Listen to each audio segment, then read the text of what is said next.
मैं राय साहब के पास आऊंगी। राय साहब, कल न्यूयॉर्क टाइम्स में, रॉयटर्स, सारे अंतरराष्ट्रीय अखबारों में मोदी जी के वोट चोरी के चर्चे हो रहे हैं। न्यूयॉर्क टाइम्स ने पूरी स्टोरी छापी, यहां तक कि अखिलेश यादव की वो तस्वीर जो कि बैरिकेड से उछलते हुए उनकी कूदने वाली तस्वीर है, बहुत ज्यादा वायरल हुई। लेकिन मुझे उम्मीद नहीं थी कि न्यूयॉर्क टाइम्स उस स्टोरी को करेगा। न्यूयॉर्क टाइम्स में अगर मोदी जी के वोट चोरी के चर्चे हो रहे हैं और आज सुप्रीम कोर्ट को एसआईआर पर अपना निर्णय देना है या सुनवाई करनी है, क्या वाकई में दबाव में होगा सुप्रीम कोर्ट? न्यूयॉर्क टाइम्स भी अगर इस चीज को लिख रहा है तो आज मोदी जी के लिए कितने शर्म की बात है। संसद के अंदर नारे लग रहे हैं कि वोट चोर गद्दी चोर। जी राय साहब। नीलू जी, सुप्रीम कोर्ट पर आपका भरोसा जा क्यों नहीं रहा, यह मुझे बहुत आश्चर्य हो रहा है कि हमेशा आपको लगता है कि सुप्रीम कोर्ट जो आखिरी उम्मीद की खिड़की है वहीं से रोशनी आएगी। आप न्यूयॉर्क टाइम्स में कह रही हैं कि मोदी जी के बारे में वो जो वोट चोरी कर रहा है उस पर छपा। न्यूयॉर्क टाइम्स, वाशिंगटन पोस्ट में यह भी छपा है कि अमेरिका की धरती पर बैठकर पाकिस्तान का जो आर्मी चीफ है जनरल आसिम मुनीर, वो भारत को धमका रहा है। अब मोदी जी का अंतर्राष्ट्रीय छवि, अंतर्राष्ट्रीय साख और अंतर्राष्ट्रीय इज्जत यही है कि एक पड़ोसी देश का थानाध्यक्ष, वो सेनाध्यक्ष और थानाध्यक्ष जो भी समझिए, वो अमेरिका की धरती का इस्तेमाल भारत के खिलाफ, भारत को धमकाने के लिए कर रहा है। और न्यूयॉर्क टाइम्स तो हमेशा सच बोलने की पैरोकारी किया है क्योंकि वहां के डेमोक्रेटिक पब्लिक का वॉइस माना जाता है। और मैं सुप्रीम कोर्ट से तो मैं बिल्कुल उम्मीद नहीं कर रहा हूं। और सूर्यकांत जी अगर सुनेंगे तो मेरी उम्मीद और भी जाती रहती, क्यों ये कपिल सिब्बल साहब कह चुके हैं कि अब सुप्रीम कोर्ट में कौन सा फैसला होगा ये इस पर डिपेंड करता है कि सुप्रीम कोर्ट के किस बेंच में वो मामला सुना जाएगा। आपने देखा बेला त्रिवेदी जी के यहाँ जब बेल आई उमर खालिद की, वापस ले लिया जाए, वो क्योंकि वो कह रहे थे कि यहाँ खारिज हो जाएगा तो फिर पता नहीं कितने साल और लगेंगे। तो सूर्यकांत जी जज हो रहे थे, उसी समय हाई सुप्रीम कोर्ट के ही एक जज ने इनके खिलाफ चिट्ठी लिखी थी, गोयल साहब ने, कि साहब ये लैंड ग्रैबिंग का इनके खिलाफ मामला है और बहुत सारे जुडिशियल करप्शन के भी मामला है, इनको सुप्रीम कोर्ट में एलिवेट नहीं न किया जाए। और अभी आपने देखा है कि इस तरह से हरियाणा के चीफ मिनिस्टर के साथ और उनके सपरिवार तस्वीर छपी है, जिस तरह से दीपांकर दत्ता या मित्रा जी की फोटो शिंदे और फडणवीस के साथ छपी है। तो जब आज सुप्रीम कोर्ट के जज नहीं, सूर्यकांत जी इस फैसले को सुन रहे हैं एसआईआर के। सूर्यकांत जी की तस्वीर तो हरियाणा के चीफ मिनिस्टर नायाब सिंह सैनी के साथ अभी दिखी थी कुछ ही दिन पहले। वही मैं कह रहा हूँ, सूर्यकांत जी सब परिवार वहां पर है, मेहमान, डिनर या लंच के मेहमान है। और दूसरे वाले जज साहब जिन्होंने राहुल गांधी को देशभक्ति के सर्टिफिकेट उनका वापस ले लिया है, वो शिंदे और फडणवीस जी के साथ, ये कोई कल्पना कर सकता है क्या कि ऑनरेबल सुप्रीम कोर्ट के जजेस, जिससे सरकारें सत्ता हिलती हैं, एक हाई कोर्ट के जज ने हिंदुस्तान की सबसे बड़ी कुर्सी पे बैठी हुई इतनी बहादुर प्रधानमंत्री को उतार दिया था। और सुप्रीम कोर्ट के जज की ताकत का हम अनुमान लगा सकते हैं केवल इतिहास की किताबों से। वर्तमान लोग जो इस तरह की हरकतें कर रहे हैं उनसे तो लग रहा है कि ये बहुत कमजोर कुर्सी है और ये गैर संवैधानिक सत्ता को बनाए रखने में मदद करती है। मैं उसका एक उदाहरण सिर्फ दूंगा। अग्रवाल साहब हैं तो ज्ञान के भंडार हैं।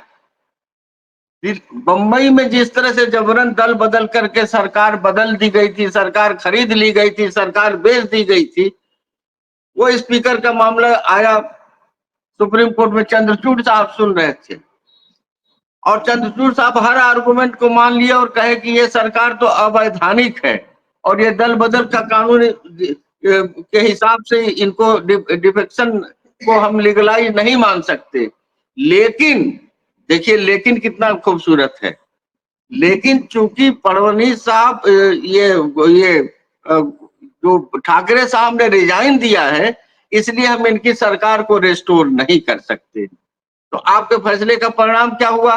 कि जिस सरकार को आपने गैर संवैधानिक बनाया वही महाराष्ट्र में शासन किया और इतना भ्रष्टाचार फैला दिया, इलेक्टोरल सिस्टम को इतना करप्ट कर दिया कि जब अगला चुनाव हुआ तो फिर ये लोग जीत गए और फिर उन्होंने चीफ मिनिस्टर बना के, तो आप एक नहीं दो दो इलीगल सरकार को चलाए जाने के लिए सुप्रीम कोर्ट दोषी है।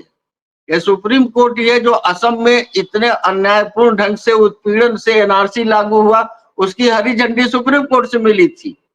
नहीं, तो उसमें भारत राय साहब आप कह रहे हैं कि सुप्रीम कोर्ट से और खासकर ये जस्टिस सूर्यकांत और जस्टिस बागची की बेंच से आपको कोई उम्मीद नहीं है एसआईआर के केस में, आप ये कह रहे हैं?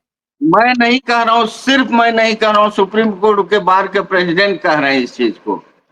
दुष्यंत दवे साहब की स्पीच सुना है, लेख पढ़ा है कि सुप्रीम कोर्ट तो के जो बड़े जज लोग हैं वो इन्वायरमेंट और जेंडर और रिवर पोल्यूशन और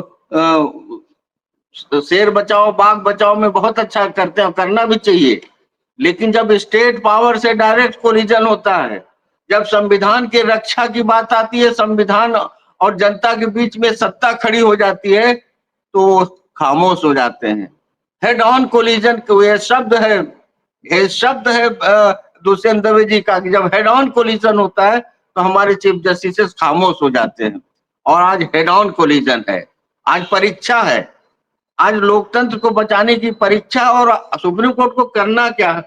सुप्रीम कोर्ट बहुत सारे अच्छे जजमेंट आते हैं, वो सुओ मोटो लेती है। कोई बहुत पता चला कि हथकड़ी में बंधे हुए पागल खाने में 72 लोग जल के मर गए, पता चला कि किसी चिल्ड्रन होम में बच्चों के साथ मास रेप हुआ, पता चला कि अंधों पे लाठी चार्ज हो गया, पता चला कि 72 पेट्रोल पंप रिश्तेदारों को बढ़ गया। अखबार के बेसिस पर सुप्रीम कोर्ट लेती, और कल पूरा दिल्ली और पूरी दुनिया पूरे दिल्ली को देख रही थी, और डेमोक्रेसी को बचाने वाली ताकतें किस तरह से 200 से ज्यादा 300 सांसद सड़कों पर अपने ही देश में पुलिस के घेरे में खड़े थे। सुप्रीम कोर्ट और उसके पहले जो राहुल गांधी ने जो डिस्प्ले किया था, जो पावर पॉइंट प्रेजेंटेशन किया था, और सब कुछ इलेक्शन कमीशन के कागजात थे।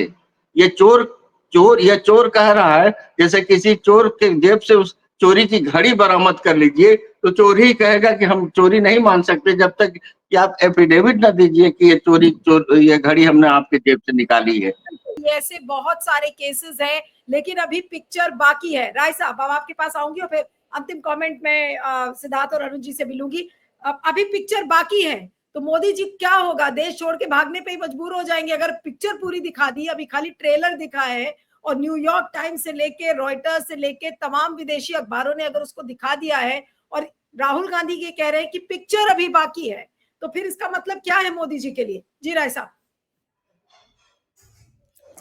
म्यूट कर लीजिए, राय साहब म्यूटेड है आप। एक और महत्वपूर्ण बात राहुल जी ने अभी उनके उद्गार थे कि हमको संविधान की रक्षा करनी है। मैं समझता हूं कि यही बात ऑनरेबल सुप्रीम कोर्ट के ऑनरेबल जजेस के भी मन मस्तिष्क में होना चाहिए कि जब हमको आज संविधान की रक्षा करनी है। और विदेश भागने की बात, माननीय मोदी जी का ज्यादा समय विदेश में ही बीतता है नीलू जी। वो इंडिया विजिट करते हैं, फिर उसके बाद अगले देश में चले जाते हैं, एक एक विजिट में 4-4 देशों में जाते हैं।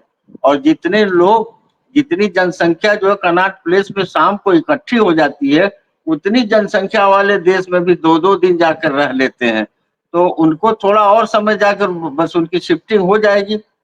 लेकिन जो याद दिलाने वाली बात है कि 3 संस्थाएं हैं जो या तो उनकी साख खत्म हो जाएगी या तो उन पर सवालिया निशान उठेंगे।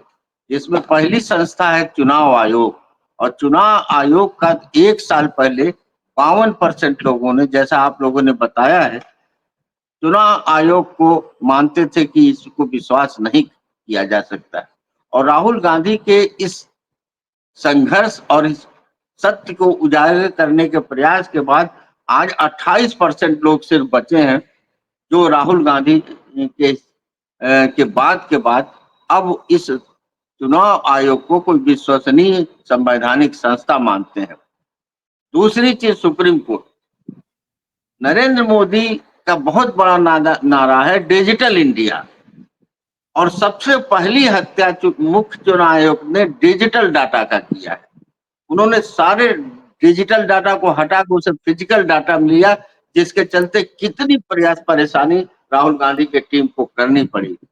तो ये क्या धोखा है डिजिटल डाटा? ये क्या नरेंद्र मोदी का जुमला था डिजिटल डाटा? अगर उनको यकीन होता तो वो गला दबा देते चीफ इलेक्शन की, मैं तुमको अपने पैर के अंगूठे के स्याही से आशीर्वाद देकर तुमको मैंने सीईसी बनाया है, और तुमने मेरे मुख्य नारे को कैसे खत्म कर दिया। और दूसरे जो इन्होंने एफिडेविट दिया, मैं सुप्रीम कोर्ट के साथ पे आ रहा हूं, एडीआर के एप्लीकेशन पे सुप्रीम कोर्ट ने कहा कि 65 लाख जो रद्द हुए हैं उनका डिटेल इनको दीजिए। सुप्रीम कोर्ट में इन्होंने एफिडेविट दिया कि ये जरूरी नहीं है देना। वही सुप्रीम कोर्ट जब इलेक्टोरल बॉन्ड का मसला आया, जब 6 महीना समय मांग रहे थे, 1 साल समय मांग रहे थे स्टेट बैंक वाले, सुप्रीम कोर्ट ने क्या कहा था? कहा था कि 24 घंटे में आपको देना पड़ेगा, ओनली 24 आवर्स, नॉट 25 आवर्स। हम यहाँ पर आज सुप्रीम कोर्ट की बात करते हैं राय साहब, इसीलिए मैं आज एक चीज दिखाना चाह रही हूँ। मैं 3 अखबार रखा है, वैसे कई अखबार है। मैं एक वाक्य जोड़ देता हूँ, फिर दिखाइए। सुप्रीम कोर्ट के उस आदेश और आज के सवाल पे ये बात बनती जो मेरे मित्र चार्ली कह रहे हैं कि तब जो है नोट चोरी का मामला था, आज वोट चोरी का मामला है, तो सुप्रीम कोर्ट क्यों नहीं मजबूर कर सकती? सुप्रीम कोर्ट राहुल गांधी के दिए हुए तथ्यों का स्वतः संज्ञान क्यों नहीं ले सकती? अगर नहीं ले सकती है तो दूध में काला।